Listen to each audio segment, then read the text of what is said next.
आज मी तुम्हाला एक छान कमालीची ट्रिक सांगणार आहे, त्यामुळे हा व्हिडिओ संपूर्ण पहा.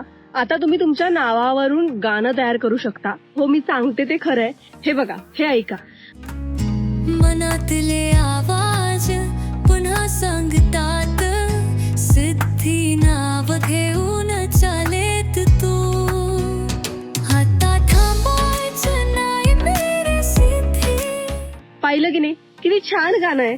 तसंच तुम्ही तुमचं नावावरनं तुम्ही गाणं तयार करू शकता. त्यासाठी तुम्हाला काय करायचंय, त्यासाठी तुम्हाला जायचंय या गुगलवरती हे सर्च करायचंय. हे सर्च केल्यानंतर तुम्हाला गाणं लिहायचंय. तुम्हाला कोणतं गाणं हवंय आणि त्यासोबत तुमचं नाव लिहा आणि खाली क्रिएट वरती क्लिक करा. हे बघा, हे तुम्हाला वेगवेगळ्या प्रकारचे ऑप्शन्स देईल आणि तुम्हाला हवं असलेलं गाणं तुमच्या पुढ्यात येईल. आता हे गाणं तुम्ही रिंगटोन म्हणून पण तुमच्या फोनवरती ठेवू शकता.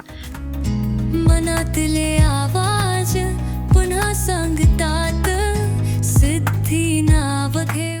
हा व्हिडिओ कसा वाटला हे कमेंट बॉक्समध्ये तर सांगाच. याशिवाय मला फॉलो नसेल केलं तर लगेच फॉलो करा आणि तुम्ही कोणतं गाणं तयार केलंय हे कमेंट बॉक्समध्ये सांगायला अजिबात विसरू नका. धन्यवाद.